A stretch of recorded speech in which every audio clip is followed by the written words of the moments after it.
নমস্কার প্রিয় দর্শক বন্ধুরা, আশা করি আপনারা সকলে ভালো আছেন। মানুষকে এই পৃথিবীতে জন্ম নিয়ে নির্দিষ্ট কাল পর্যন্ত তার কার্য সমাপন করতে হয়। আর মৃত্যু হলে সেই নির্দিষ্ট কাল, কিন্তু যাদের মৃত্যু নির্দিষ্ট সময়ে পূর্বে হয়ে যায় তাদের মৃত্যুকে বলে অকাল মৃত্যু। গরুর পুরাণ অনুসারে মানুষ যদি বিষ পান করে, গলায় দড়ি দিয়ে, আগুনে পুড়ে, জলে ডুবে, অনাহারে কোনো দুর্ঘটনায়, বিষধর বা কোনো বিষাক্ত প্রাণী দংশনে মারা যায়, তবে তাকে অকাল মৃত্যু বলা হয়। আমরা দেখি প্রতিদিন কোনো না কোনো মানুষ সড়ক দুর্ঘটনায় বা অন্য কোনো দুর্ঘটনায় শিকার হচ্ছে। এই ধরনের মৃত্যুকে শাস্ত্রে অকাল মৃত্যু বলা হয়। এইসবের মধ্যে আত্মহত্যাকে সবচেয়ে নিকৃষ্ট ও জঘন্যতম অপরাধ বলে মনে করা হয়। এই মৃত্যু পর প্রতিটি মানুষেরই তার কর্ম অনুযায়ী স্বর্গ বা নরকের স্থান হয়, আর পুণ্যবান আত্মা মুখ লাভ করে। কিন্তু যারা আত্মহত্যা করে তাদের আত্মা মুক্তি লাভ করে না। এই জীবন হলো ঈশ্বরের সৃষ্টি, কিন্তু যারা ঈশ্বর প্রদত্ত ও জীবন পূর্ণাঙ্গভাবে যাপন করে না, তাদের আত্মা জীবন ও মৃত্যুর মাঝে আটকে পড়ে যুগে যুগে পৃথিবীতে বিচরণ করে। আত্মহত্যার পর আত্মা কী হয়?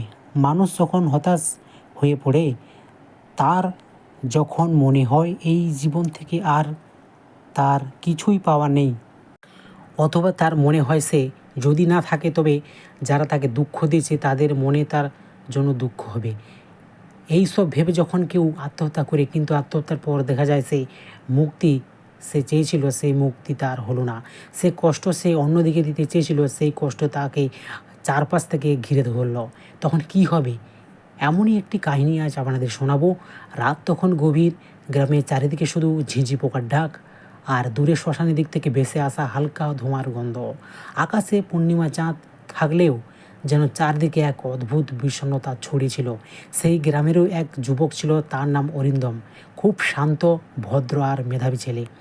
বাবা মায়ের একমাত্র সন্তান। ছোটোবেলা থেকেই সবাই বলতো এই ছেলে একদিন অনেক বড় হবে, কিন্তু মানুষ বাইরে থেকে যেমন দেখা যায় ভিতরে সবসময় তেমন থাকে না।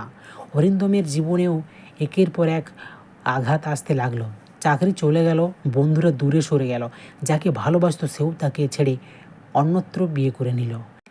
ঋণের বোঝা, অপমান, মানসিক যন্ত্রণা সব মিলিয়ে সে ভেতরে ভেতরে ভেঙে পড়তে লাগলো। একদিন রাত্রে নিজের ঘরে একা বসে সে ভাবলো, আমার বেঁচে থাকার আর কোনো মানে নেই। আর সেই ভুল সিদ্ধান্তটাই তার জীবনের সবচেয়ে ভয়ঙ্কর সিদ্ধান্ত হয়ে দাঁড়ালো। হিন্দু শাস্ত্রে মানব জীবনকে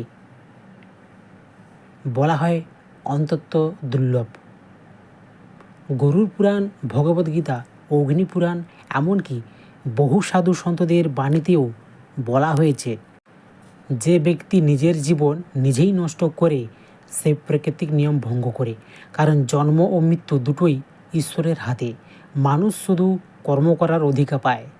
গরুর পুরাণে বলা হয়েছে, আত্মহত্যাকারী আত্মা অনেক সময় দীর্ঘকাল অশান্ত অবস্থায় ঘুরে বেড়ায়, কারণ তার নির্ধারিত আয়ু তখনই শেষ হয়নি। সে শরীর ত্যাগ করলেও কর্মফল থেকে মুক্তি হতে পারে। যাই হোক, অরিন্দম সকালে দরজায় না খোলার সবাই ভেঙে ভেতরে ঢুকলো, আর তারপর মুহূর্তে চারদিকে কান্নার রোল পড়ে গেল। মা ছেলে নিথর দেহ জড়িয়ে চিৎকার করে কাঁদতে লাগলেন, তুই আমাকে একবারও বললি না রে বাবা। বাবা নিঃশব্দে দেয়ালে মাথা ঠেকিয়ে বসে পড়লেন।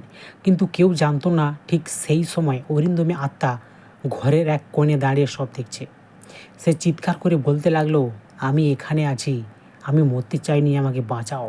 কিন্তু তার কথা কেউ শুনতে পেল না। শাস্ত্রে বলা হয়, হঠাৎ মৃত্যু বা আত্মহত্যার পর আত্মা অনেক সময় নিজের মৃত্যুকে মেনে নিতে পারে না। সে বাড়ির আশেপাশেই ঘুরে বেড়ায়। গরুর পুরাণে বলা হয়েছে, আত্মহত্যা করলে আত্মা 3 ধরনের যন্ত্রণা ভোগ করতে পারে।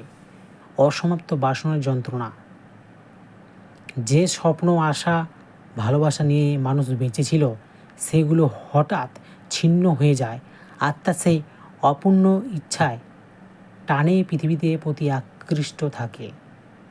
2, পরিবারের কান্না দেখার যন্ত্রণা। শাস্ত্রে বলা হয়, মৃত্যু আত্মা অনেক সময় পরিবারের কান্না অনুভব করতে পারে, কিন্তু কিছুই করতে পারে না।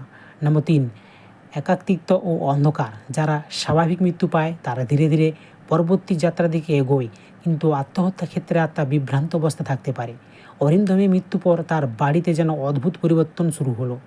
মা রাতে ঘুমোতে পারতেন না, বারবার মনে হতো কেউ যেন ঘরের বাইরে দাঁড়িয়ে আছে। বাবা চুপচাপ হয়ে গেলেন। আগে যিনি প্রতিদিন পূজা করতেন তিনিও ঠাকুর ঘরে যাওয়া বন্ধ করে দিলেন। শাস্ত্রে বলা হয়, কোনো পরিবারের সদস্য যদি আত্মহত্যা করেন তাহলে সেই পরিবারের উপর গভীর মানসিক ও আধ্যাত্মিক প্রভাব পড়তে পারে। যেমন দীর্ঘদিন দুঃখ ও অপরাধবোধ, বাড়িতে অশান্তি, ভয়ঙ্কর স্বপ্ন দেখা, মানসিক অবসাদ, পারিবারিক সম্পর্কে ভেঙে যাওয়া। তবে সব কিছুতে অলৌকিক ভেবে ভয় পাওয়াও ঠিক নয়। অনেক সময় শোক ও ট্রমা থেকেই এইসব অনুভূতি আসে। অরিন্দমের মৃত্যু কয়েক মাস পর তার বাবা মা এক বৃদ্ধ সাধুর কাছে গেলেন। সাধু সব শুনে শান্ত গলায় বললেন, আত্মহত্যা বড় পাপ, কারণ এতে শুধু নিজেই নয়, বহু মানুষের হৃদয় ভেঙে যায়। কিন্তু মনে রাখবেন, ঈশ্বর করুণাময়। প্রার্থনা, দান, জপ এবং শাস্ত্রসম্মত ক্রিয়ায় মাধ্যমে অশান্ত আত্মার শান্তি কামনা করা যায়। তারপর তিনি বললেন, তোমাদের ছেলের জন্য নারায়ণ বলি করাও। নারায়ণ বলি একটি প্রাচীন বৈদিক ক্রিয়া। বিশেষত অকাল মৃত্যু, আত্মহত্যা, দুর্ঘটনা বা অশান্ত আত্মার শান্তির জন্য এই পূজা করা হয়। গরুড় পুরাণ ও কিছু স্মৃতিশাস্ত্রে এর উল্লেখ পাওয়া যায়। এই পূজার মূল উদ্দেশ্য হল অশান্ত আত্মার শান্তি কামনা, পরিবারে মানসিক ভার, রাঘব, প্রীতির শান্তি, ঈশ্বরের কাছে ক্ষমা ও মুক্তির প্রার্থনা। ভারতের বিভিন্ন তীর্থস্থানে এই পূজা করা হয়, যেমন গয়া, ত্রম্বকেশ্বর, সিদ্ধিপুর, পুরী, কাশী। সাধারণত অভিজ্ঞতা পুরোহিতের নির্দেশ এটি করা হয়। একদিন সকালে অরিন্দমের বাবা মা গঙ্গার ঘাটে পৌঁছালেন। পুরোহিত মন্ত্রপাঠ শুরু করলেন। ধূপ, প্রদীপ, তিল, কুশ, পিণ্ড সব সাজানো হলো। মৃত্যু ব্যক্তির নাম উচ্চারণ করে শান্তি কামনা করা হলো। ভগবান নারায়ণের আরাধনা করা হলো। আটা বা কুশ দিয়ে প্রতীকী শরীর তৈরি করা হলো, যা মৃত্যু আত্মার প্রতীক। তিল, চাল, আটা ইত্যাদি দিয়ে পিণ্ড অর্পণ করা হলো। বৈদিক মন্ত্র পাঠের মাধ্যমে আত্মার মুক্তি প্রার্থনা করা হলো। এরপর গরিবদের দান ও ভোজন করা হলো। সেই রাতে অরিন্দমের মা স্বপ্ন দেখলেন, এক বিশাল আলোর পথ। অরিন্দম ধীরে ধীরে হেঁটে যাচ্ছেন। তার মুখে আর কোনো যন্ত্রণা নেই। সে শুধু একবার ফিরে তাকে বলল, মা কেঁদো না, আমি ভালো আছি। পরের দিন সকালে, বহু দিন পর, বাড়ির পরিবেশ কিছুটা শান্ত লাগলো। কিন্তু সকলের পক্ষে এই নারায়ণ বলি পূজা করা সম্ভব নয়। তারা কি করলেন? তাদের সেই আপনজন যে ভুলবশত একটি অন্যায় করে ফেলেছে, তার আত্মা কি তবে মুক্তি ঘটবে না? না, তাদের জন্য রয়েছে বিকল্প একটি পথ।